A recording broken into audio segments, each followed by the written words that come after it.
Given that the Philippines have assumed jurisdiction over said crimes when it served the subpoena on Senator De La Rosa, and given that Senator De La Rosa will respond to the subpoena, said sponsors cannot but agree that the ICC warrant of arrest should not be enforced on the good senator.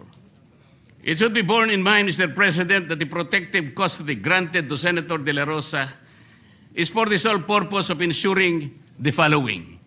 First, that only Philippine warrant of arrest, not an ICC warrant of arrest, will be enforced against him.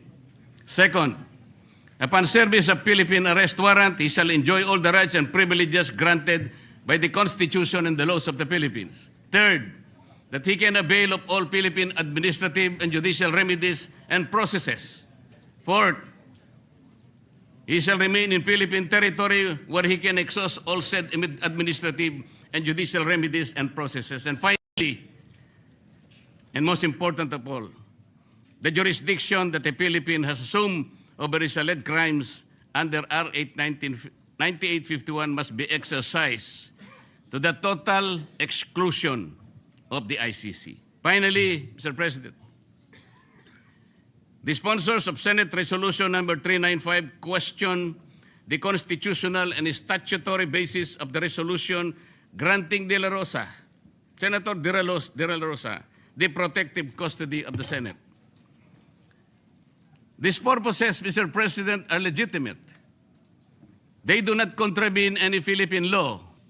In fact, they ensure that the Philippine laws are respected and enforced in Philippine territory to the exclusion of the Rome Statute that the Philippines no longer recognize by reason of its withdrawal therefrom.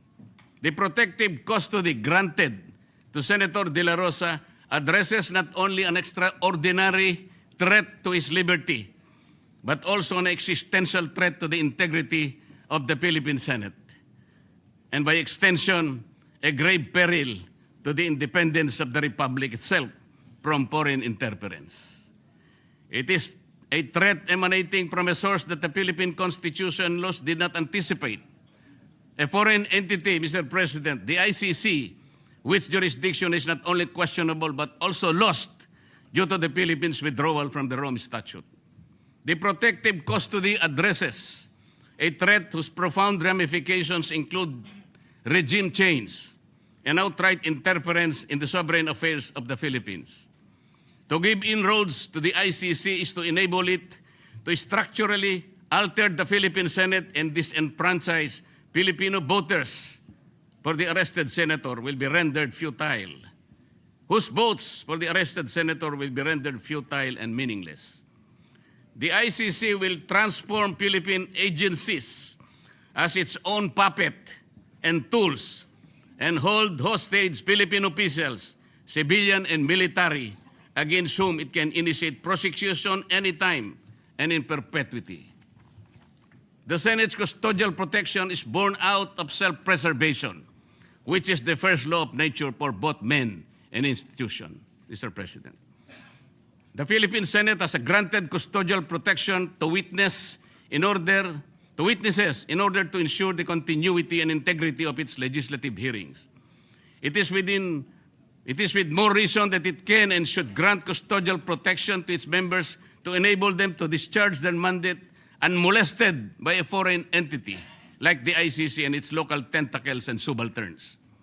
The Philippine Senate and its members enjoy privileges and immunities under the Constitution and laws so that they may discharge their functions effectively, efficiently. Specific privileges and immunities were designed to address the usual disruption to these functions. However, they did not anticipate disruptions from a foreign source. Thus, a purposive interpretation of the Constitution and laws is necessary in order for the Philippine Senate to meet new forms and sources of challenges. For this reason, Mr. President, it adopted Resolution number 44 and implemented the same with respect to Senator De La Rosa. The Philippine Supreme Court did not also see it coming. It has to do its job and rise to the occasion, Mr. President.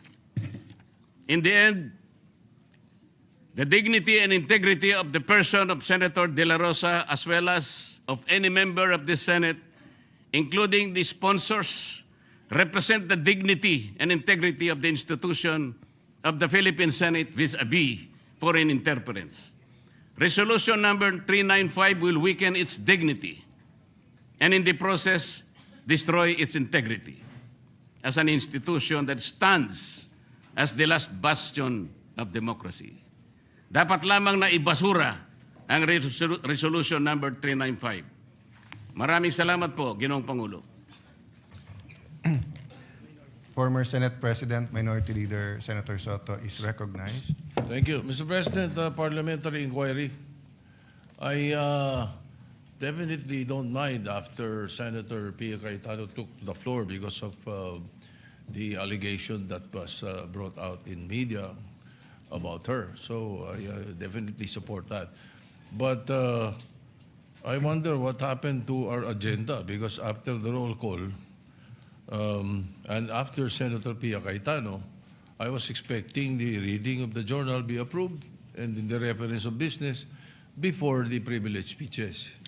So may I know from the majority To answer leader? the Minority Leader, it's not a privilege speech. He rose on a Yeah, I know. matter It's, of collective and personal privilege, which can be done anytime. Yes, and which has I mean priority. Senator Pia Cayetano, there's no Yes. problem with that. What I'm saying is that Senator Marcoleta, I I told see. him he can go ahead of me sa privilege speech, but he chose to rise on a matter of personal and collective privilege All right, instead so- of a privilege speech. That's my right. understanding. All right, so my question actually is for the majority leader, but if that is the answer of the... That's my understanding, Majority Leader. Am I correct? then we will do away with the agenda if that is the case. Go ahead. Actually, that's not true, Minority Leader, because the question of personal and collective privilege can be as simple as you cannot hear the sound, may tubig na tumutulo, or may mga police or NBI sa labas. So, collective and personal. Having said that, he gave his speech and we can now go to the agenda. However, Senator Padilla actually had the floor last night, and we only asked him and Senator Pangilinan if we, and of course, the graciousness of the Minority Leader, that we adjourn. So Senator Pangilinan is raising his hand and Senator Padilla is raising. What's the pleasure of Senator Pangilinan? But yes, go ahead, please. Just a quick manifestation on the... Yeah, if it's a Senator Padilla manifestation lang, no? Yes, just a quick manifestation Yes. on the earlier speech delivered by Senator Marcoleta. Mr. President, I understand the resolution has yet to be referred. Yes. It has not been calendared. And we believe, after consulting with the authors, as well as our minority leader, with due respect, we disagree with a number of the points and arguments raised by Senator Marcoleta, but that we prefer that the resolution be referred to the Committee on Rules, wherein we can discuss and perhaps hear it, Mr. President. You're correct. We will follow the procedure. My Thank you. understanding is his rising on a question of personal privilege is why he took offense with the resolution. And we share. Yeah, and not the merits or Yes. whether or not we're going to pass it or not or put it on the floor. Yes, and we're just sharing the sentiment Yes. of the authors that That's while in we order. object and do not agree with a number of the arguments raised by Senator Marcoleta, we would rather that the same be referred to the Committee on Rules where we can ventilate the issue further. Your manifestation is in order Thank you, Mr. President. and at the proper time because it's not in our calendar of business. Yes, Senator, Mr. President. Mr. President, may I respectfully refer the personal and collective privilege of the good senator, Senator Dante Marcoleta, to the Committee on Rules, Mr. President. So move. is there any objection? If not, it's referred to the Committee Yes. on Rules. Mr. Senator President, Padilla? I was about to, with the indulgence and with the approval of the body, as mentioned a while ago by our distinguished Senate President, the floor was, yesterday, Senator Robin Padilla has the floor, and he is seeking the floor, Mr. President. May I be allowed first, Mr. President, to, may I move that we acknowledge and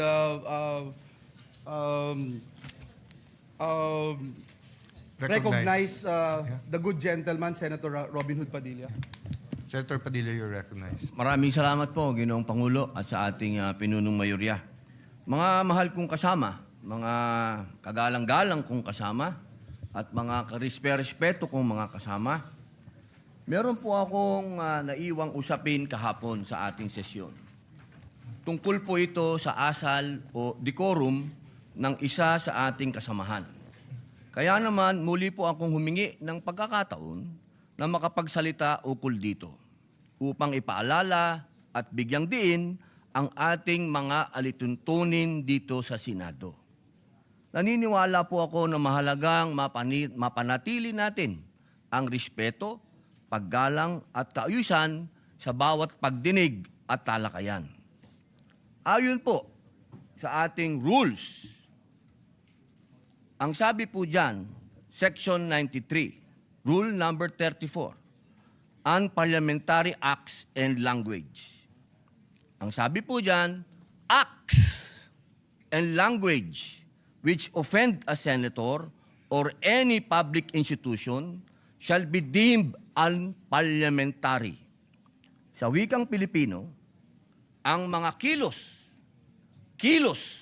at pananalitang nakakasama ng loob sa isang senador o alinmang pampublikong institusyon ay itinuturing na hindi naaayon sa kagandahang asal ng parlamentaryo. Malinaw po na sutuntunin na ito ng Senado na anumang kilos at pananalitang nakakasama ng loob sa isang senador o sa alinmang pagpampublikong institusyon ay hindi katanggap-tanggap. Bilang sanggunian, ipapakita ko po sa inyo ang isang video ni Senador Kiko Pangilinan kung saan makikita ang isang mainit na palitan sa pagitan niya at ng isa pang nating senador at ngayon ay Senate President bilang halimbawa ng kontekstong aking tinutukoy. Pwede mo ba sabihin sa anak mo, anak, pag mali sila, gumawa ka na rin ng mali. Anak, okay lang mangbastos kasi mas bastos sila eh. Anak, okay lang magbully kasi mas bully sila. Ako, hindi ko sasabihin yon. Ako, sasabihin ko, At hindi yun ang sinasabi. hindi, yun ang sinasabi mo, Mr. President, and I'm No, not yet Mr. finished. President. Of Kasi course you said, tama We si beg to Tariela. disagree, Mr. President, I'm not yet finished. No? Well, we beg to So, disagree. Mr. President, this is the question. The resolution, Ayun po, nakita po natin na napakagandang halimbawa na ilang beses pong gustong magsalita ni Senator Kiko Pangilinan na hindi dumaan sa tamang procedure na hindi binanggit ang Mr. President. Pumapasok po siya sa usapan, ngunit naging magalang ang Senator Alan Peter Cayetano sa mabuting pananalita. Sinabi po niyang, I'm not finished. Kahapon po, nakita po natin ang pangbubulyaw ng ating kasama. Ang sabi po nila, tayo daw po ay balat sibuyas. Hindi po yan pagiging balat sibuyas.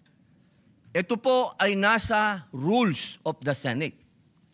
At ang sabi din po ng ating dating Senate President, na ito daw po ay nangyayari talaga, nagsisigawan. Mga mahal kong kasama, kung ikaw ay nagsasabi ng iyong talumpati at ikaw ay passionate, okay lang yun. Pero para sigawan mo ang kasama mo, nasaan ang rules of the Senate? Si Ginoong Kiko Pangilinan ng ating senador ay ilang beses na pong senador. Ako po ay neophyte kung tawagin. Napakainam po sana kung pakitaan niya ako ng magandang asal at ipakita sa akin na ganito, iho, ang pagsasabi ng I'm not finished. Hindi yung I have the floor with the burning eyes and the very high voice. Ladies and gentlemen, on record po ito. Nangyari po ito on record sa Senado. Humihingi po siya ng pag-abot ng kamay sa akin, hindi na on record. Paano ko po tatanggapin ng kamay niya? Ginawa niya yan on record.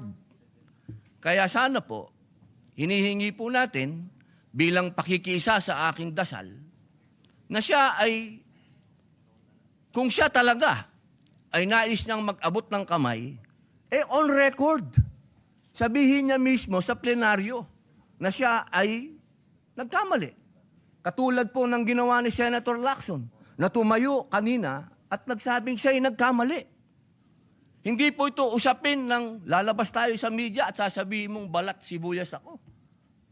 Di tapon na natin itong rules of the Senate. Tapon na natin to. Di pa natin pala susundin eh. Mga mahal kong kasama, ang sinasabi ko dito, tanggalin natin yan sa record dahil ayokong mababasa yan ng aking mga anak at apo na ang isang Muslim senator ay sinisigaw-sigawan dito sa plenaryo. Yun lamang po. Maraming salamat po sa binigay niyong pagkakataon. Thank you very much, Senator Robin Padilla. We recognize once again Senator Kiko Pangilinan. Thank you, Mr. President.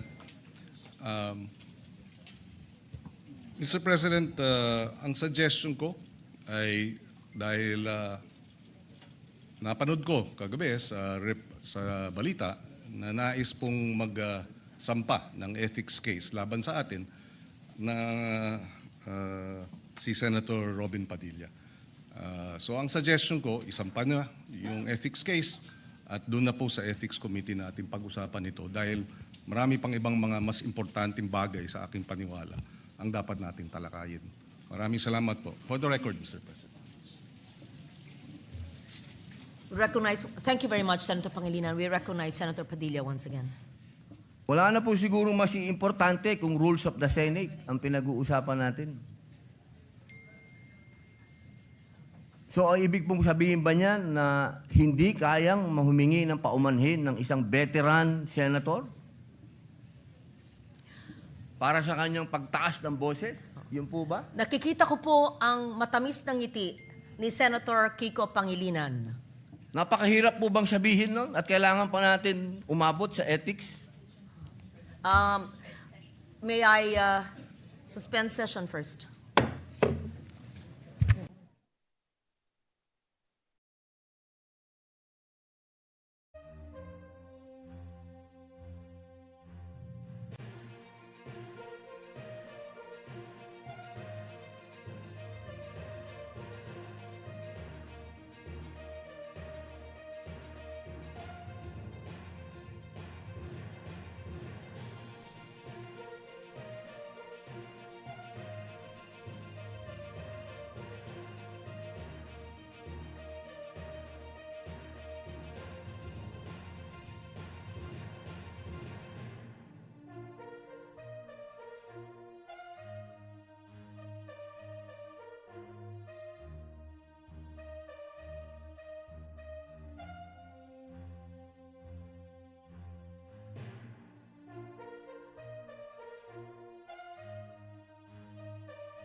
our distinguished Senate President, Senator Alan Peter Cayetano, would like to deliver a privileged speech. I move that he be recognized, Madam President.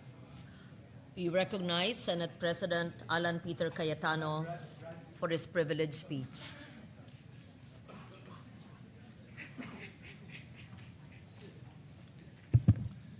Thank you, Madam President. Dear colleagues, the book of James talks about faith, and the book of James basically tells us that faith without action is dead. So, importante po ang faith, pero importante po ay kumilos tayo ayon sa ating pananampalataya. Everyone has faith. Some people have faith in money, some people have faith in relationships, some people have faith in power. But of course, I'm talking about the faith in God, the faith in our country, and the faith in each other. So, Madam President, this leadership change is an opportunity for the Senate to take the lead in areas where the ordinary Filipino feel neglected. Without pointing fingers or no condemnation for any other leader or any other Congress in the past, let me talk about how I feel people feel at this point in time. I do believe that despite our algorithms in our social media and despite the news, most people are not talking about politics. Yes, they're talking about whether they like President Marcos, VP Sara, or all the other contenders. Whenever there are surveys in the news, pinag-uusapan sinong pambato nila sa 2028. But I would say that these are more politicians and political junkies. Most of our people are just trying to have a comfortable life, and more than that, just trying to exist. Yung personal safety lang, makapag-aral yung anak, madala sa ospital or may gamot man lang kung may sakit, how to make ends meet, paano siguraduhin na kung part-time yung trabaho, magkasya, pag hindi part-time yung trabaho, siguraduhin na hindi magsara yung kumpanya o yung maliit na negosyo. People are thinking about the future of the country, but the reality is we act as individuals and as families and as communities before we act as a nation. Madaming umaasa sa leadership change na to sa pagdating ng direksyon ng ating bansa. So we can keep talking about Senator Bato. And 100%, I will always owe him for risking his liberty. And after siya habuling kahapon, risking his safety and his life, risking his quality time with his family, risking the many, many things that he can do for being here today. No one can say where he'll be going in the next few days, the next few weeks. I really hope we all realize that the Constitution is the highest law of the land. Me, I follow the Bible, then the Constitution. So walang anumang bansa ang inuuna ang international court sa kanilang sariling konstitusyon. Kahit anong treaty po, sabi po sa Pangilinan versus Cayetano Supreme Court case na kapag kayong treaty o nilalaman nito o implementation nito, I'm paraphrasing, is unconstitutional, ang masusunod yung Constitution, hindi po yung batas. So putting that aside, putting aside, like everyone else, I am tempted to talk about politics or to talk about Senator Bato. When we talk about corruption, partly it is about politics because the mishandling of the flood control scam, and when I say mishandling, I'm talking in general, whether you talk about the ICC, whether you talk about the whole of government, whether you talk about the DPWH, whether you talk about the Blue Ribbon Committee, even myself, even my participation in any of this investigation or non-participation, nilalahat ko na. We all mishandled it for many reasons. We didn't start with the truth. We didn't start with sino ang most guilty, ano ba talaga ang ghost, ano po ang hindi, etc. But the point is, Mr. President, Madam President, napakalaki ng issue na to in terms of amount and in terms of time and saan na ilagay. To give you a perspective, 50 billion lang ang budget ng DPWH in the last year of President GMA. But I think last year, 2025, kung na-release lahat, I think 2024, lumampas ng 1 trillion sa pesos sa DPWH alone.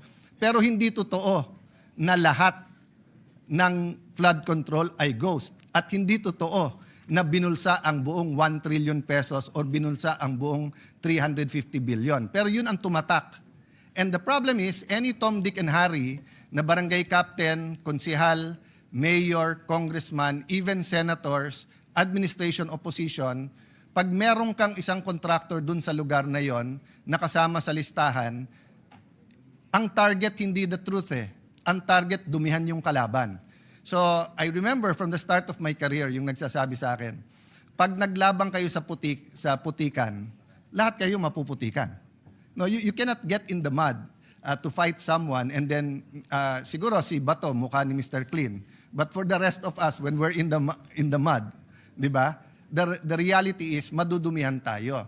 And the problem there, the context that I want to say is that during a crisis, we have a global crisis, energy crisis, crisis of inflation, crisis of faith in government, crisis in international law with what the US, Iran and its allies, US and Israel are doing. The rule of law is being debated all around the world. Even Europe, the oldest allies of the US, many of the principles is being thrown out of the window every day. So there are several crises ongoing. Kung titignan lang natin from a political lens yung corruption, sabihin natin political lang yan, partially true. Maraming gumamit ng flood control para tirahin lang yung kalaban. At the proper time siguro po, we'll go to that, but I don't want this to be a political speech. But look at it from a social, economic, and moral lens. From an economic lens, we did not only mishandle the investigation, but what to do when we found out of all this corruption. So government spending is so important to our GDP and productivity of our country, nag-slow down to. Until today po, hindi masyadong nagre-release ang DBM at nahihirapan pa rin ang DPWH at yung ibang ahensya na mag-bid. Maraming dahilan yan. Ito ho problema. Dalawa harapin natin. Tag-ulan, so malamang maraming baha na dadating. And wala naman nagbago since the flood control scam So malamang marami tayong baha. God forbid, sana hindi. But ang problema towards the end of the year, opposite naman ang problema. Meron daw po tayong super El Nino. So sobrang init at walang tubig, apektado naman ang ating agriculture. I hope all the predictions about the calamity and the state of our economy will be wrong. I hope it will be very, very much rosy. But if you look at the GDP projections, for example, since the last quarter last year, 50% off So pag sinabing 5%, 2.5%. Pag sinabing 6%, 3% lang. Ang layo. And the GDP might look like, a highfalutin economic term, and I'd rather use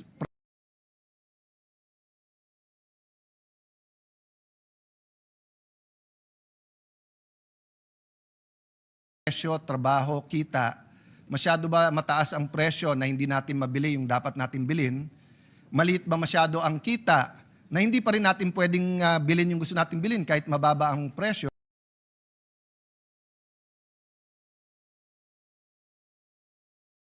And trabaho. May trabaho ba ang tao? And not only trabaho na kumikita ang tao, but trabaho ba na may dignidad?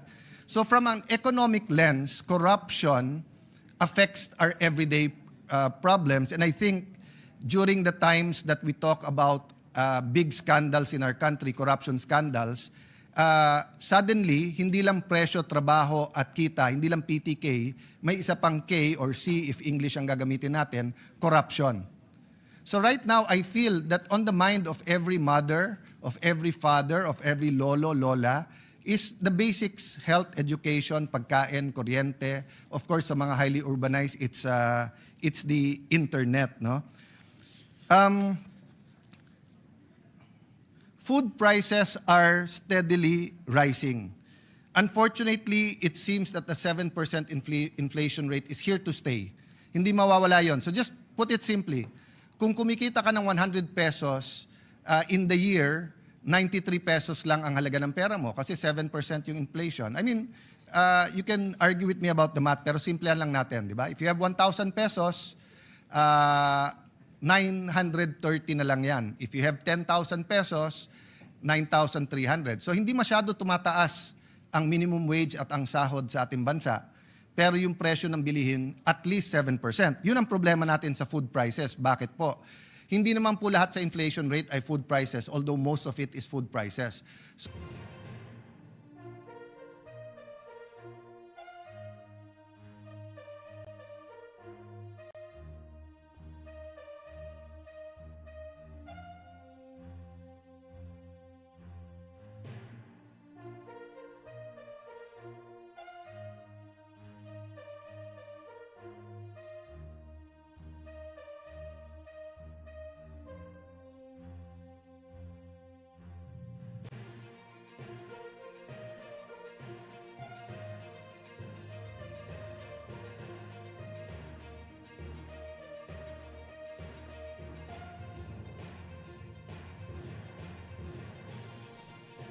pag dumating sa Senado, sinong magagalit? Hindi po. Trabahong tapos na yun eh. Tapos na Monday, tapos na kahapon. I'd like to take this opportunity. Ang CIDG po nagsabi today, kung tama yung news report, they will respect our having custody of Senator Bato. So, hindi na siya isusupina. But with the permission of Senator Bato, if they want to investigate the EJK, they can come here and they can interview you. Di ba? None of us are above the law. I'd like to thank Secretary Remulla for the assurance that we will follow the law. The NBI, sinabi iba dati, iba ngayon. So again, Madam President, yes, we will have to sometimes mention or go to the political aspects. No, I want to honor Senator Pia for saying yesterday, pwede ba ituloy ang hearing? So my good friend, nag-hello ako sa likod. I didn't know she'll be here. Waya, the farmers could have had their hearings. Di ba? Senator Erwin, ang daming pending sa kanya. I was assuring him, pag wala naman objection sa floor, lahat ng dapat i-sponsor na. But I haven't consulted all 13 of my colleagues yet because we didn't have time a while ago. I also wanted to honor one of our colleagues who stood up during the break, Senator Win Gatchalian, and did a good job sa Protect hearing. No, I also believe that talagang itatayo naman ng executive yung uplift. But tingin ko, napabilis at napataas yung uplift dahil sa Protect. So at the proper time, Majority Leader, if there's no objection from everyone, I would ask if today we can ask him to continue as chairman of Protect. Because precisely everything I've said today, maybe except the spiritual side, but Win is also a brother in Christ. And regardless of our religion, you know, the spiritual side is always there when we love our neighbors. So, Madam President, dear colleagues, thank you for this opportunity to give me this opportunity to express what really is in my heart and mind. So may God bless the Philippines and God bless us all as we humble ourselves before the Lord and God. Thank you very much, Senate President Alan Cayetano. We take note of everything that you said. And Majority Leader? Yes, when would Madam this be President, as referred? much as I wanted to give my views as well and not to belabor the list of our colleagues who wanted to deliver their speeches, the gentleman from Palawan, I think Senator Erwin Tulfo, would like to ask some questions. I move that he be recognized, Madam President. We recognize Senator Erwin Tulfo. Is this a manifestation or No, interpellation? Madam President, Yes. this is not a manifestation or interpellation. Rather, it is, I would like to address this to our new Senate President while he's still on the floor. It's a parliamentary inquiry. It is regarding on the status of the motion made by Senator Kiko Pangilinan yesterday on the holdover capacity of the outgoing Senate committee chairpersons in relation to Section 19 of the rules of the Senate is raised by Senator Escudero. May we know, Mr. President, your ruling on this? Yes. Thank you. May I ask permission from the presiding officer and the majority leader to answer? Madam President, before before that- we entertain the Yes. parliamentary inquiry, may we refer, if there's no other member of this August chamber who would ask questions with regard to the privilege speech of our... Yes, let me before just we remind the entertain body. because Yes. it's outside the privilege speech. Unless the inquiry would be from the privilege speech of our Senate President, from the gentleman from Palawan. Let us put it in context. The good gentleman from Palawan stated that this is not a manifestation or an interpellation. We will answer him at the proper time. In the meantime, may I hear from the majority leader the referral of the privilege speech of the Senate President, assuming nobody wishes to interpellate. But we will not forget the parliamentary inquiry of Senator Erwin Tulfo. Thank you. Yes, Madam President, I was told that the gentleman from Valenzuela, Senator Win Gatchalian, would just like to make a short manifestation with regard to the privilege speech. We May I recognize. move that he be recognized, Madam We President? recognize Senator Sherwin Gatchalian. Thank you, Mr. Thank you, Madam President. Thank you, Majority Leader, and to our Senate President. Maraming salamat po at na-mention po yung Protect kanina at nagpapasalamat po ako dahil ito po ay brainchild ng ating Senate President Alan Cayetano, ang dati nating Senate President Tito Soto, and the former Majority Leader, si Senator Mig Zubiri. The timing was impeccable. Importante po yung timing. At nung bago ho tayo nag-adjourn, yun po yung kahuli-hulian nating binuo itong ad hoc committee. At kaagad ay nagkaroon ho tayo ng hearing at kaagad nagbigay ho tayo ng 49 recommendations before the Holy Week. In fact, I will give a privilege speech on those 49 recommendations, of which halos kalahati po ay na-implement po ng ating executive branch. Importante po yung timing, no? Because timing is everything. At that time, kahit napapunta ho tayo ng break, ang Senado ay umakto ng mabilis para po ma-analisa, makita po yung problema, at magbigay po ng recommendation kaagad. Marami dito sa recommendation ay executive action, pero I agree with our Senate President, marami rin ho dito kakailanganin ng further study, further analysis, as well as legislative action. So, papasalamat po ako sa mabilis ng action ng ating kapulungan. Maraming salamat. Thank you very much, Senator Gatchalian. Let me just put on record na dahil nauna ang Protect Committee as chaired by Senator Sherwin Gatchalian, nung nakaraang susunod na araw ay doon nagtatag ng komite ang executive pagkatapos ng Senado, if my Madam President. dates are correct. So thank you, Senator Sherwin. Madam We President. recognize Senator Cayetano. And the context of, I actually had a conversation with Senwin, but of course I said I'll consult the majority members.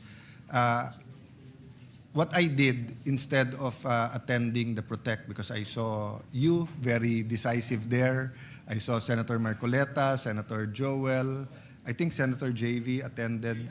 Of course, Senator Win was always there. Senator Erwin was there. So what I actually did is to ask businesses by groups, pharmaceutical, manufacturers, EVs, to meet me in a small room, 4-5 at a time. Yung iba, I didn't ask them permission to ask their name, but sabi ko, Senwin, in a big business group, no? So yung pinaka dumating sa akin, humahanap sila ng clarity. But yung mga kwento nila, for example, FDA. Pero sabi nila, sir, panay FDA pinag-uusapan nyo, pero problema din namin yung HTA.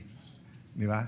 So tapos, sir, importer kami, but to get it to the rest of the country, mataas ngayon. So you might think just because we're a multinational, yung toll doesn't matter. The toll can determine kung tataas ang presyo o hindi, 'di ba? So hindi lang so I'd really like to give them an opportunity if they want to. And Senator Win said that that's a good idea. That's why I think tama naman si Sen Win na 'di ba parang ano yan parang first aid yung timing napaka-importante. But even if na-stabilize mo na, siya naman nag-stabilize during that time, baka pwede niya nang ituloy habang hanggang gumaling yung pasyente, which is our nation, no, and our nation's economy. That was the context there, Madam President. Thank you. May we hear the referral? Yes, Madam President, before we refer, I would just like to put into the records of this August chamber my appreciation of the privileged speech of our Senate President. I would like to congratulate him for his magnanimity, especially in accepting the fact that there are good things that were started, no, in this August chamber, at hindi niya yon ipipigilin, kung lalo na kung maganda yung nangyayari. I also admire his stand on impeachment, and I am also with him. Ang Supreme Court nagbigay na ng definition as to forthwith, and higit sa lahat yung Mark 8:36 na sinasabi ng Bible, that what profits a man if he gains the whole world and lost his soul in hell forever. So it's a good reminder for all of us that walang forever dito sa lupa, Madam President. And so with that, I move that we refer the privileged speech of Senate President Cayetano and manifestations thereon to the Committee on Rules. So move, Madam President. It's referred to the Committee on Rules, Yes, no objection. It's therefore referred to the Committee on Rules. Thank you very much, Senator Cayetano. Yes, thank you, Mr. President. Mr. President, Madam President. Before that, session is suspended.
in all tourism sites for persons with disabilities, senior citizen, is sponsored naman po ni Senator JV at Senador Camille Villar.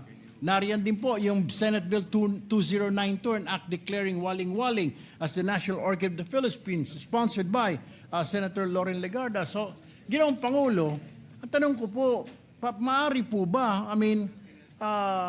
if we are bound to follow the rules, specifically Section 19, shouldn't we follow the status quo, Mr. President? Senator Marcoleta asked if he can,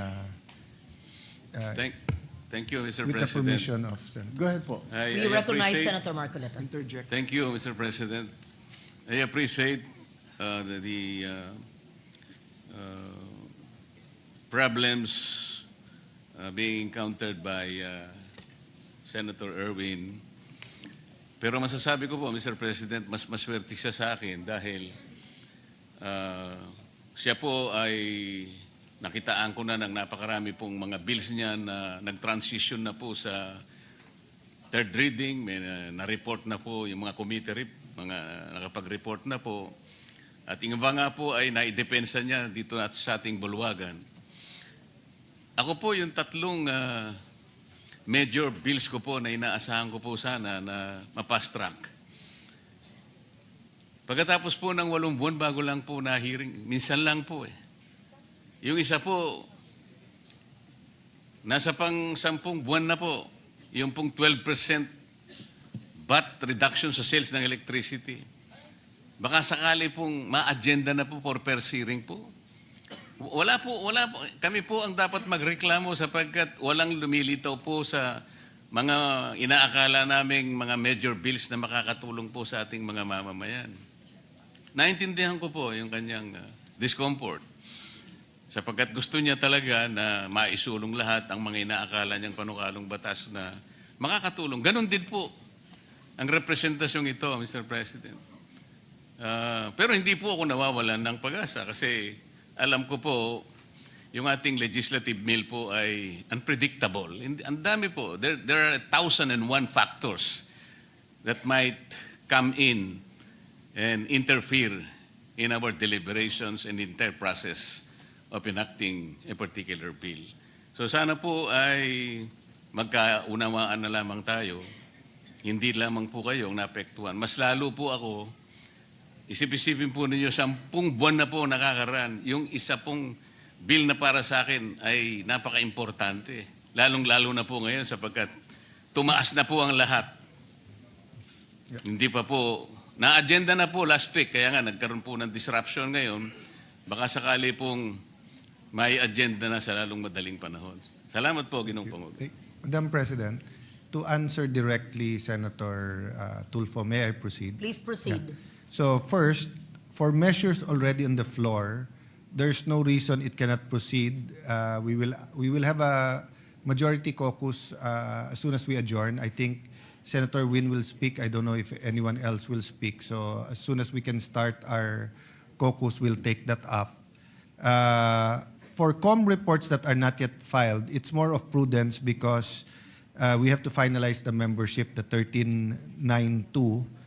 From 11-13, it was a 15-9 ratio. So there's a little bit of difference. But again, this shouldn't be a problem in non-controversial bills kasi nag-uusap-usap.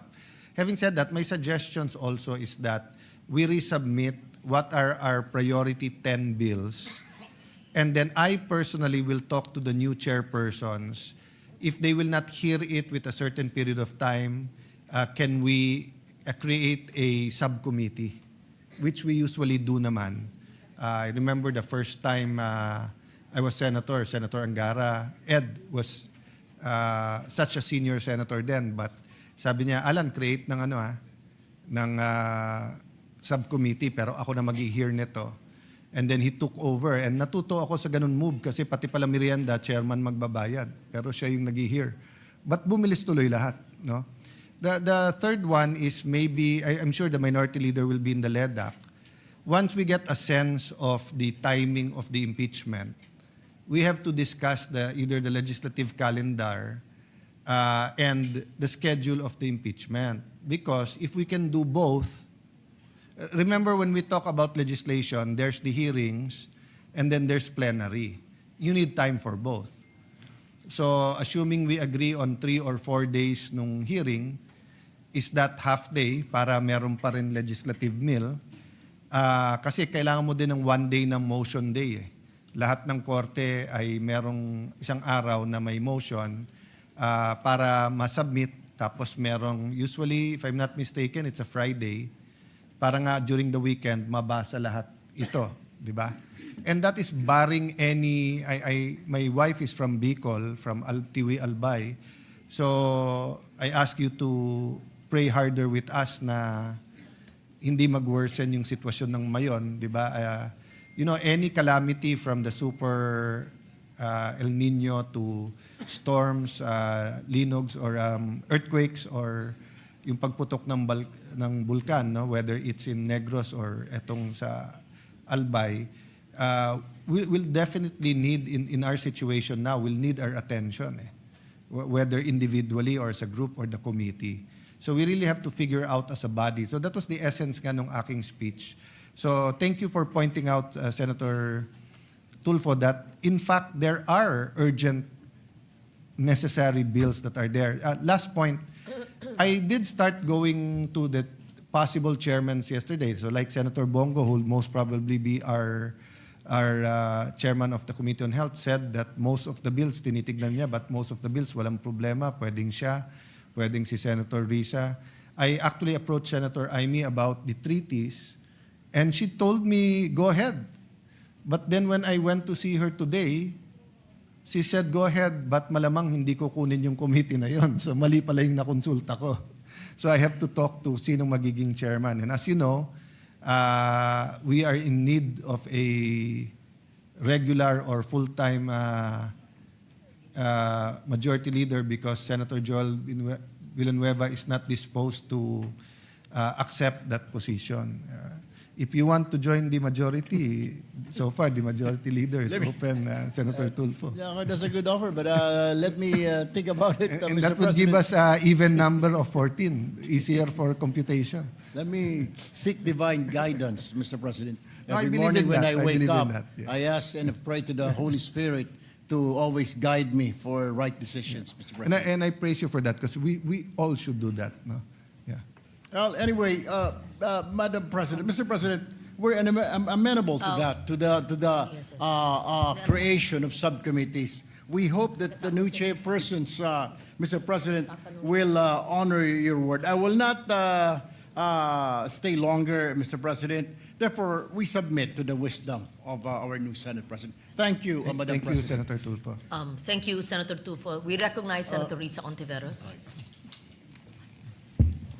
Salamat, Madam President. Not to interpolate the good gentleman from Taguig, but You're always welcome, and my Pateros. colleague in several congresses in Yes. different times of crisis and of generosity in our country. You can interpolate me anytime.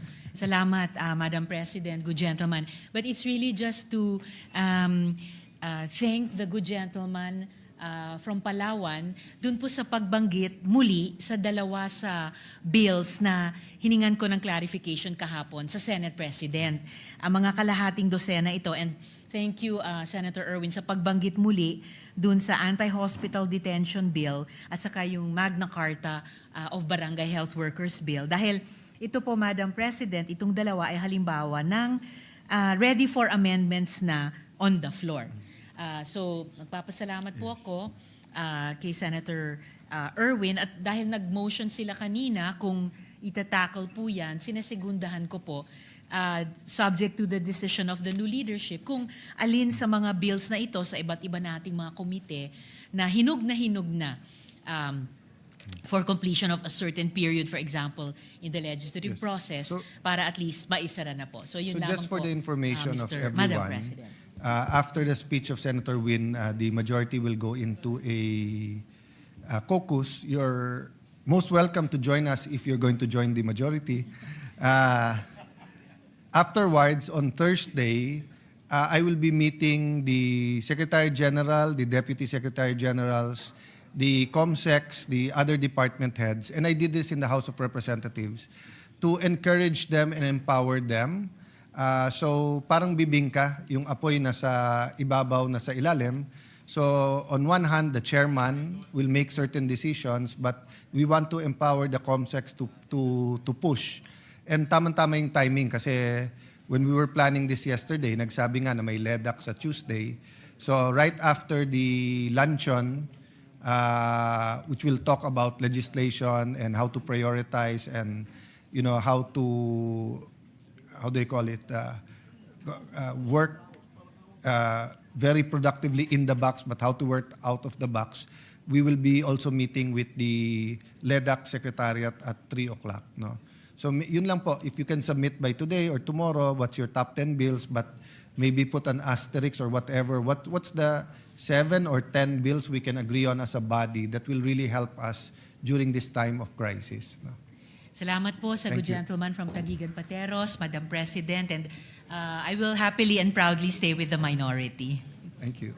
Thank you, For now, Senator Ontiveros. I will accept that answer for now, Madam President. Thank you.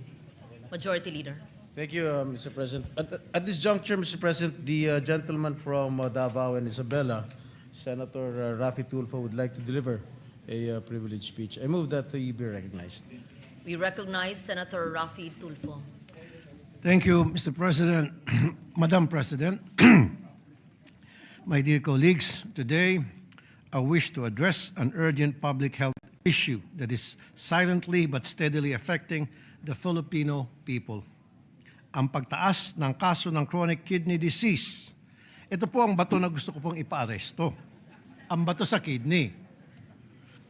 Pero kidding aside, Madam President, an estimated 13 million Filipinos are diagnosed with various stages of chronic kidney disease or CKD.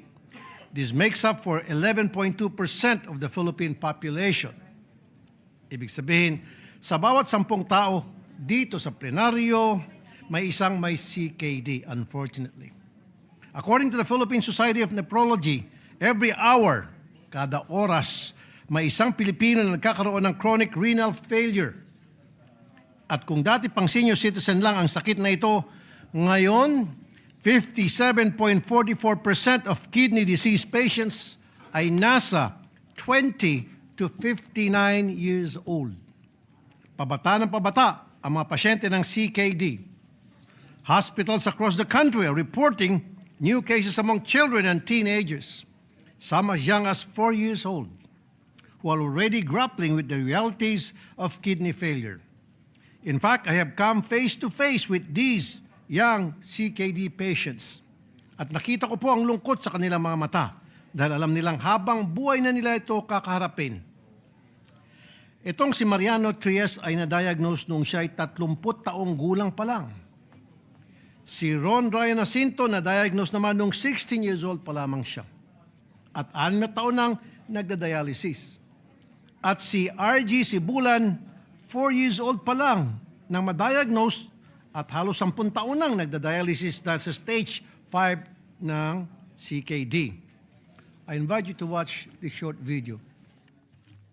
Halos tumira na sa ospital ang 14 years old na si RG dahil sa kanyang matinding karamdaman, ang chronic kidney disease.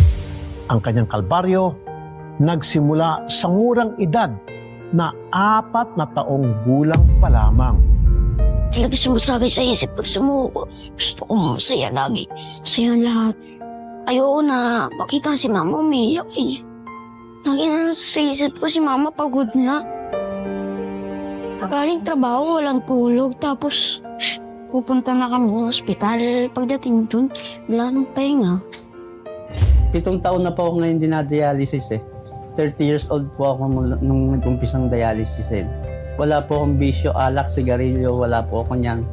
Ang naging pinaka-addict ko lang po, maghanap buhay araw-araw.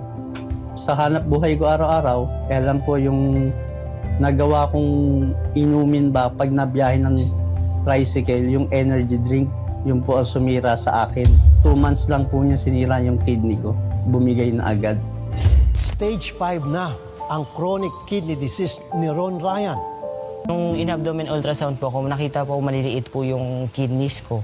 Yung isa pong kidney ko parang durog-durog. Yung isa po maliit, pang 2 years old po yung size niya. Sa nag-research na po ako sa sakit ko. Tas yun po, na ano ko na lifetime na po talaga yung dialysis ko po. Pag nakakaramdam po ako ng hirap, sakit po sa dialysis, pag kunyari nakasalang po ako at ako lang po mag-isa, minsan tatalokbong na lang po ako ng kumot pag nakasalang na po ako. Tapos mag-iisip-isip ako. Minsan lagi akong sinasabi, ba't ako pa yung nabigyan ng ganito?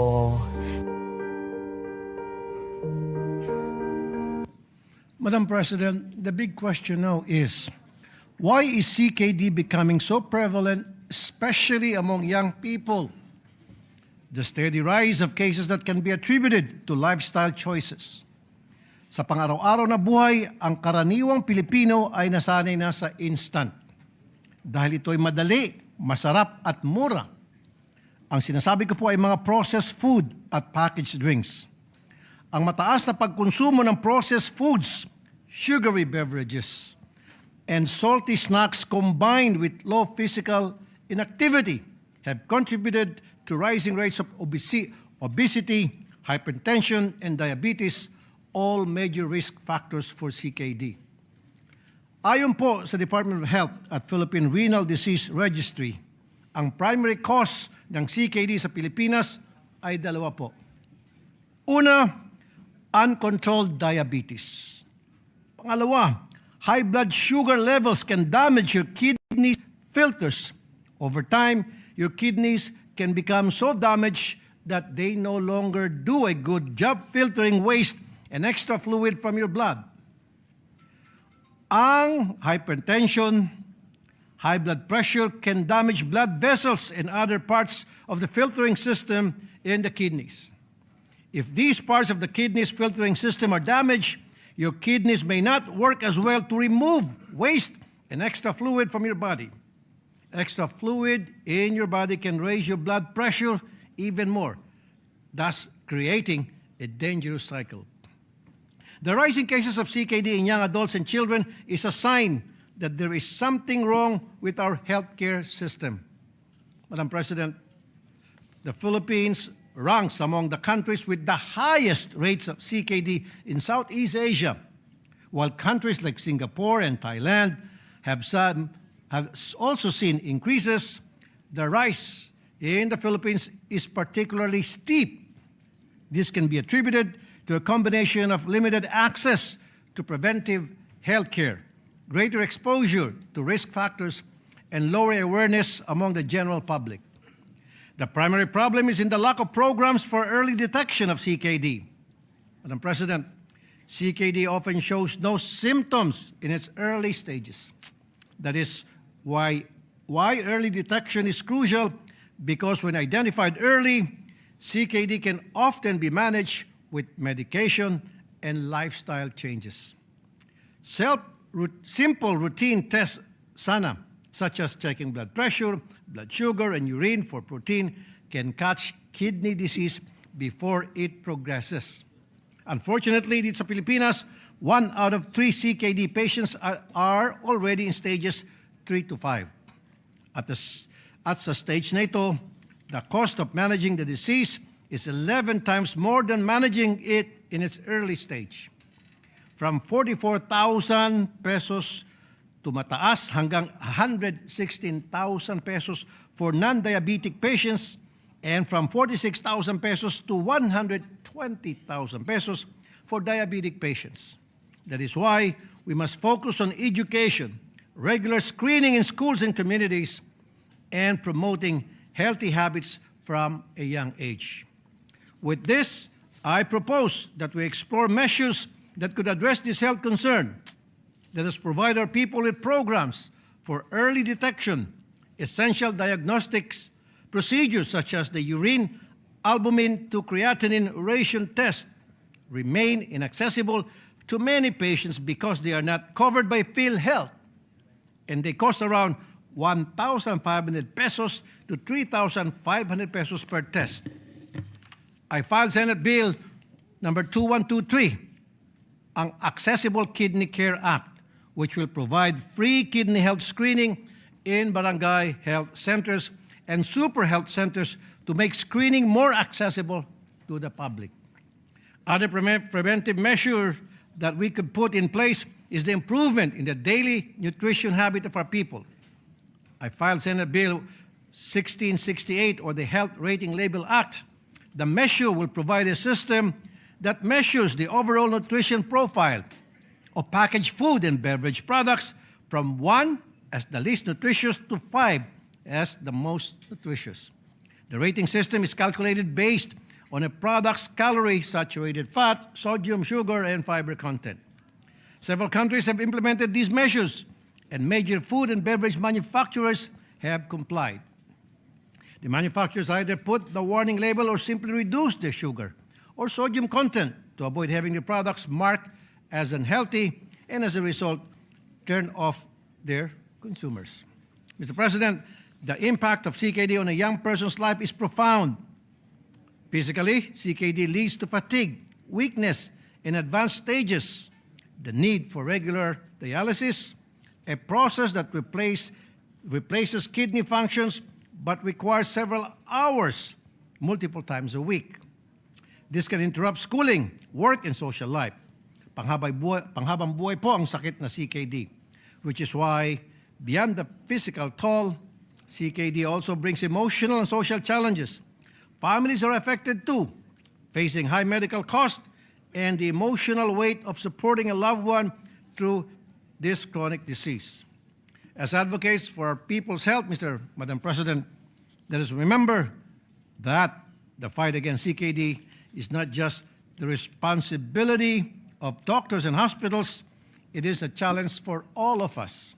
But the good news is, madami pong solusyon or prevention na mas mura kesa sa pagpapagamot ng CKD.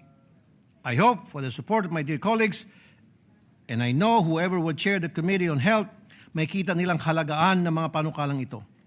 Maraming salamat po, Madam President, my dear colleagues. Good evening. Thank you, Senator Raffy Tulfo, Majority Leader. Thank Or Mr. do you President. intend to refer the privileged speech of Senator Thank you, Mr. Tulfo? President. Mr. President, I move that we refer the privileged speech of Senator Raffy Tulfo to the Committee on Health and Demography. So move, Madam President. Okay. So referred.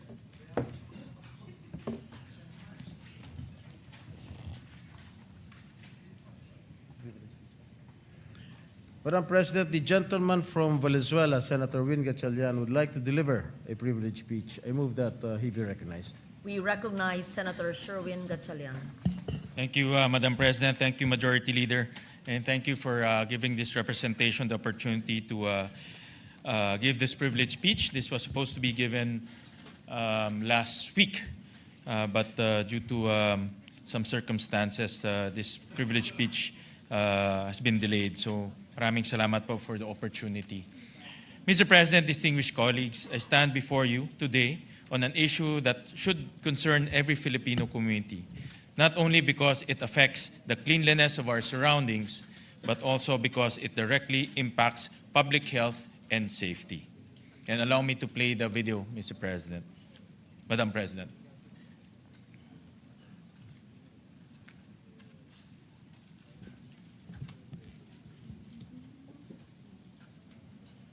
When we ask the technical people to increase the volume.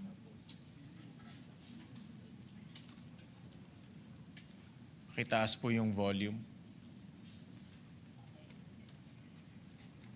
May we see the video, please?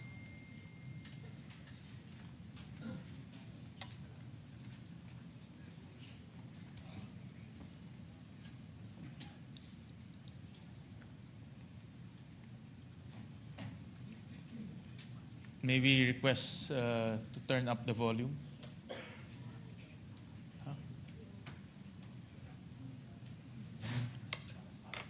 We suspend session for 1 minute.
isang saradong landfill. Ready? Session is resumed. Again, may I move that we recognize Senator Sherwin Gatchalian. Thank you, Majority Leader. And there. Allow me to play the video, Madam President. Please proceed. Nilaman ng malaking apoy ang isang saradong landfill. Ang nasa 40 hektare na tambakan na ito ng basura sa Navotas Mahirapan City. pa rin ang pag-apula rito. Mabaho, maalikabok at talagang nakususulasok yung amoy. Nagkakasakit na ilang taga-Ubando sa Bulacan. Dahil sa usok, nag-trigger po yung aking hika. Ubo, sipon, sakit ng ulo at hirap sa paghinga.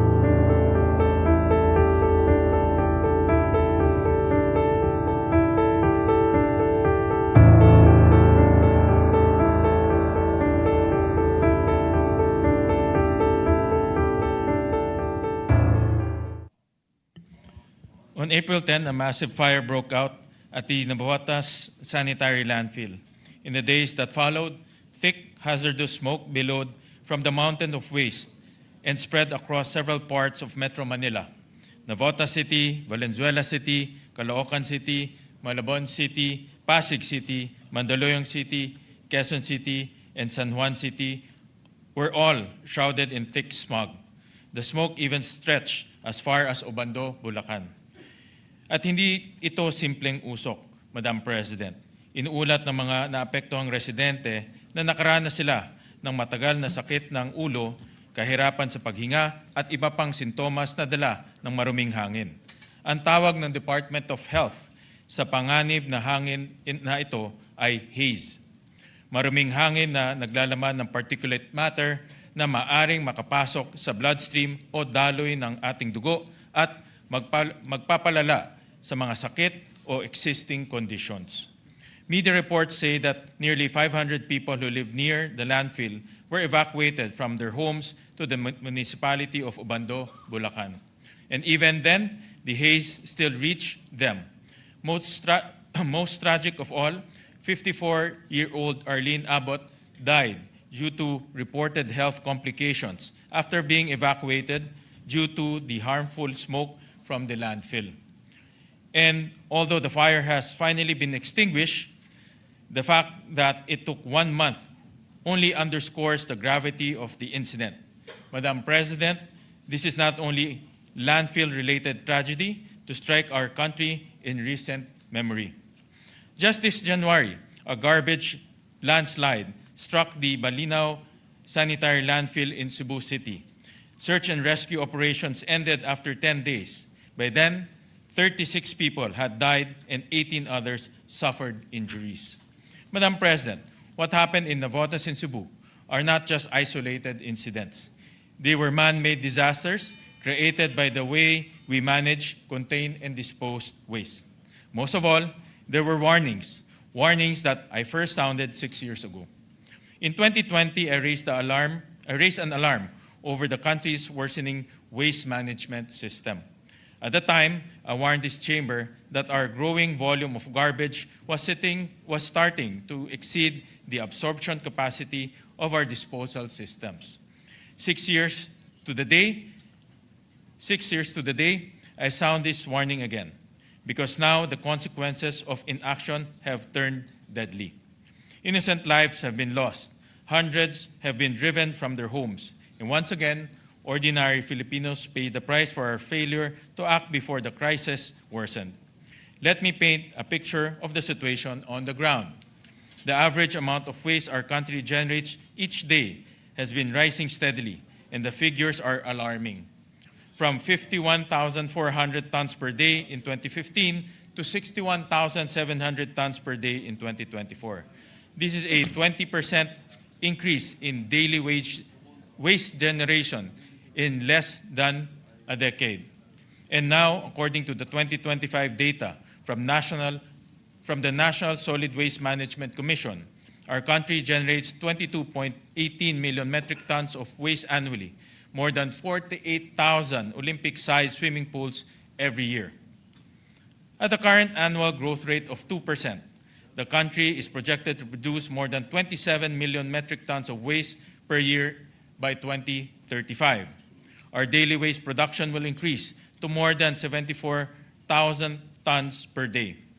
These numbers are equivalent to more than 59,000 Olympic-sized swimming pools per year. The law does not leave us without any response. Republic Act 9003, or the Ecological Solid Waste Management Act of 2000, lays down a clear policy framework for solid waste management. It emphasizes the role of local government units to implement proper segregation, recycling, and composting practices, all the way to final disposal. And as I warned way back in 2020, implementation of RA 9003 continues to be weak and found wanting. According to the Commission on Audit's 2023 Performance Audit Report on the implementation of the Solid Waste Management Program, enforcement and compliance have been poor. This is truly unfortunate that the problems we raised 6 years ago have remained largely unaddressed. The first gap is the shortage of materials recovery facilities, or MRF. The COA report also found that of the 42,064 barangays that are supposed to have access to MRFs, only 40% have been served. This means that 6 out of 10 barangays in the country lack MRF access. Section 32 of the Ecological Solid Waste Management Act mandates that every barangay or cluster of barangays will be served by an MRF. This shortcoming is crippling. MRFs are essential to successful solid waste management. The sort, process, and store recyclable materials and bridge the gap between waste collection and final disposal. If the process is compromised early on, the effects ripple across the entire chain. Gap number 2 is the lack of properly maintained and operational sanitary landfills. These are supposed to serve as the end point for residual waste. Information from the COA report shows that as of 2022, only 34.6% of LGUs in the country are being served by a sanitary landfill. Because of this lack of coverage, illegal dump sites continue to be a problem. As of 2024, there are 79 illegal dump sites nationwide. And because these dump sites are illegal, it is very likely the figures are underreported. Now, after all this data, the next question is, what does this all mean? These gaps show us a clear picture. 26 years after the passage of 9003, our country's waste management system is still struggling. The lack of MRFs stalls the proper diversion and processing of recyclable materials, and poor sanitary landfill coverage increase the risk of improper and unsafe disposal system. This makes every improperly managed landfill a breeding ground for disease, a potential fire hazard, and a mountain of environmental pollution. In a 2025 study from the World Health Organization says that uncollected waste management creates favorable conditions for vector-borne and zoonotic diseases. Zoonotic diseases are diseases that can be spread between animals and humans. Now, some might say the solution is simply cracking down on implementation. I argue, Madam President, that even if implementation of 9003 improves, the country still has to grapple with huge amount of residual waste that must be treated or properly disposed of. The country's answer to this problem can't be collection and burial alone. We must expand our toolkit of responses, and one proven modern tool is the waste-to-energy technology. Let me be clear.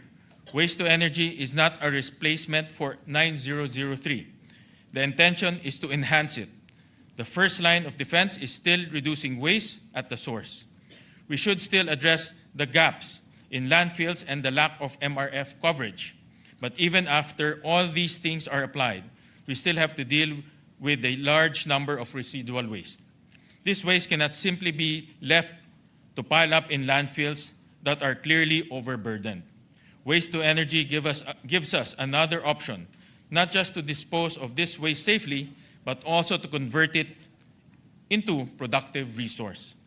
In addition to safer treatment, waste-to-energy also allows us to turn material that would otherwise sit in landfills into energy.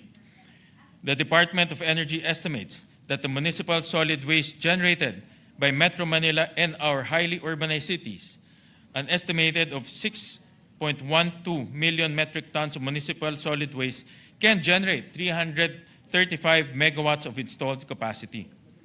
Like the urgent warning I sounded about the need to address our garbage crisis, I've spoken about waste to energy before. This representation was the first to file a dedicated Waste to Energy Act, and I have continued to champion this passage across 3 Congresses. When I was the head of the Committee on Energy 6 years ago, I sponsored Senate Bill number 1789 in the 18th Congress. In the 19th Congress, I co-sponsored Senate Bill 2267. Today, I stand the 3rd time and present Senate Bill 365, or the Waste to Energy Act, as an expansion of our options for dealing with our waste management crisis. This measure seeks to establish a clear national policy and regulatory framework for the adoption and responsible use of waste-to-energy facilities in the Philippines. This integrates waste-to-energy into our existing laws, in particular, those on national solid waste management planning. It does not leave health and environmental concerns behind. Senate Bill 365 mandates that the waste-to-energy facilities operate following strict emissions, environmental and public health guidelines. Section 5 of the measure says that a waste-to-energy facility must comply with relevant laws, rules, and regulations such as the Clean Air Act and the Clean Water Act of 2004.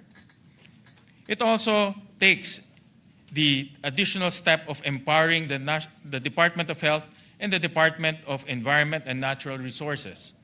They will not only ensure that health and environmental standards are observed, but they will also be instrumental in monitoring the impact of waste-to-energy facilities in our communities by providing reports and research so that the adoption of waste-to-energy is not a loose response, but a careful, monitored component of our larger waste management strategy. I would like to reiterate that waste-to-energy is not some unproven experiment. Advanced economies around the world, such as Singapore and Germany, have successfully integrated this approach into their own solid waste management systems under strict environmental and emission regulations. As of 2023, 47 countries generate electricity from municipal waste and industrial waste. Singapore uses 4 waste-to-energy plants, one of which is located less than 23 kilometers away from Orchard Road. In Berlin, the Ruhleben waste-to-energy facility operates just a short distance from the city center, with emissions remaining well below limits recognized under our own Clean Air Act standards. Let me illustrate. The threshold for dioxins and furans under the Clean Air Act is 0.1 nanogram per normal cubic meter of emitted gas. Actual emissions levels from waste-to-energy plants in Germany, South Korea, and Japan all recorded below this threshold. The emissions from the Ruhleben waste-to-energy facilities are at 0.157 nanogram per cubic meter. South Korea is even lower at 0.02 nanogram per cubic meter, while the emissions of dioxins and furans from Japan's waste-to-energy facility are extremely low. The statistics for dust tell the same story. Allowable limit for dust particulate matter is 10 milligrams per normal cubic meter of emitted gas. The performance of Germany's waste-to-energy plant is at 0.03 milligram per cubic meter. South Korea's WTE plant is at 1.49 milligram per cubic meter, and Japan's WTE plant produces less than 1 milligram per cubic meter. This shows that when waste-to-energy plants are developed and regulated correctly, they can function safely even in highly urbanized communities. Madam President, the Philippines should not be afraid of adopting a modern response simply because we have been accustomed to relying on landfills, open dump sites, and adopting an attitude of out of sight, out of mind. Each day we delay 60,700 tons of garbage trains our waste management system. And with each delay, we move closer to another landfill fire, another forced evacuation, and another Filipino life put at risk. This is unacceptable. Huwag nating hintayin maulit pa ang nangyari sa Navotas at Cebu bago tayo matauhan. Hindi na natin pwedeng ipagpaliban ang isang hakbang na matagal na nating dapat na simulan. Huwag nating hintayin na may mamatay pa muli dahil ang pagpadaig sa pagkawalang bahala at kapabayaan, yan ang tunay na basura. Thank you, Mr. President. Thank you, Madam President. Thank you, dear colleagues. Thank you very much, Senator Sherwin Gatchalian. That has been a subject matter pending for many years, if not decades. And laws you mentioned, Clean Air Act and RA 9003, were laws I principally authored in my first term. But I believe that there are many of our colleagues who wish to interpolate on this matter, including Senator Pia Cayetano and Senator Risa Ontiveros, who I saw was raising her hand. We will give them a chance to study. Madam President, I think Yes. Senator Risa is raising her hand for a quick manifestation. I move that we can Thank you. recognize We her. recognize Senator Ontiveros for her manifestation. Salamat po, Madam President. Maiklingang manifestation lamang na nakikiisa ako sa sponsor sa usapin ng pagpipigil na may mangyari pang muling waste or open dump site na mga sunog na nakakapatay, nakakasakit sa ating mga kababayan at nakakapatindi ng air pollution sa ating mga syudad at iba pang lugar. Kaisa ako sa good sponsor sa usapin ng buo at maayos na implementasyon ng Solid Waste Management Act. Pero at siguro hindi ito surprise sa good sponsor, hindi pa rin po ako kumbinsido sa waste to energy bilang isang alternatibo sa dulo ng ganyang buong prosesong iyon at aktibo muli akong lalahok sa pagdinig sa komite at sa debate dito sa plenaryo. Gagawin ko po yun, Madam President, good sponsor, kaugnay nung mga hanggang ngayon ongoing na mga mayamang diskusyon ko at ng aking Legis team sa Eco Waste Coalition at sa mga 100 higit na mga European Union organizations na nananawagan para sa moratorium sa waste to energy at nananawagan din para sa planned phase out ng mga waste to energy facility. So, ipapasok ko po sa pagdinig at saka sa debate dito sa plenaryo yung mga alternatibong sinusulong nitong mga ecological partners ng Senado dito sa usapin ng waste to energy. So, salamat po, maraming salamat, Madam President at good sponsor. Thank you, Senator Risa. Madam President, I move that we suspend consideration of the privileged speech of Senator Win Gatchalian since some of our colleagues have reserved the right to interpolate on Monday. Yes. I so move, No Madam objection? President. Hearing none. The speech, consideration of the speech is hereby suspended pending the interpellation by Monday next week. Thank you, Madam President. Thank you. On some administrative matters, the minority leader, the former Senate President, is raising his hand. I move that we recognize the minority leader. We recognize former Senate President, Thank you, Minority Leader. Madam Presiding Officer, Mr. President.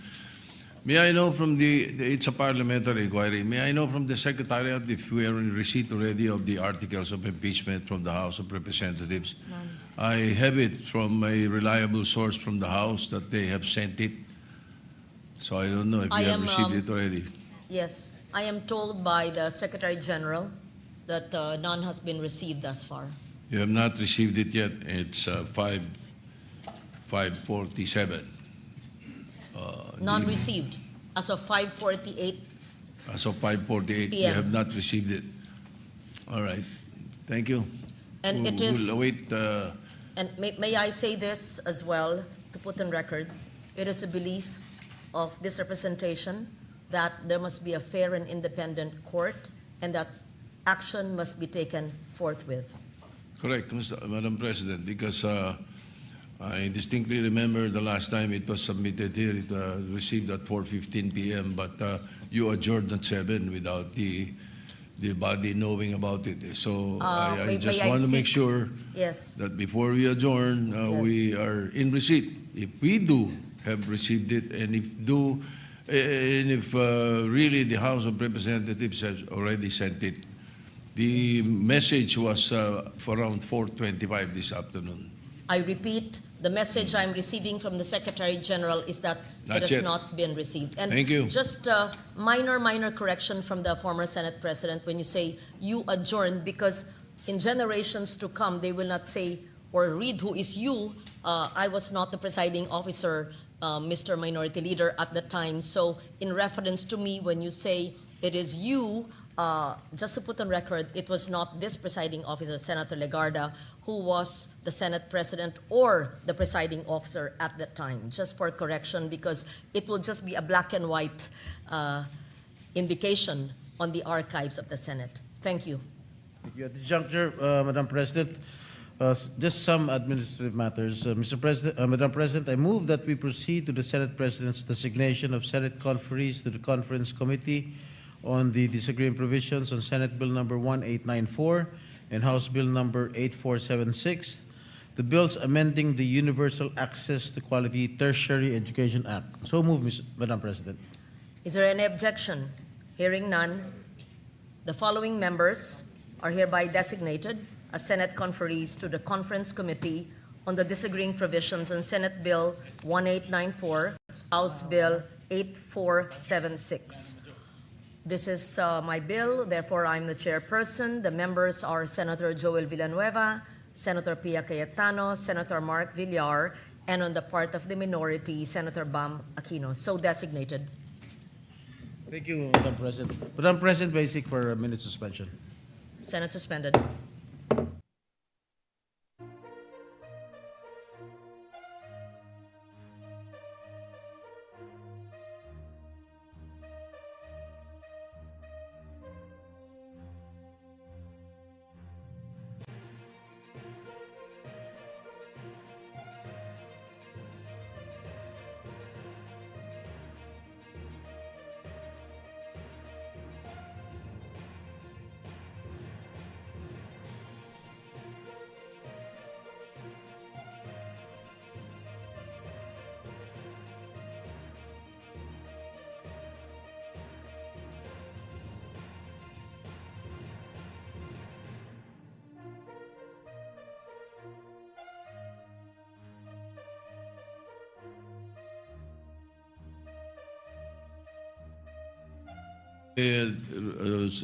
What do you call this, a reference of business.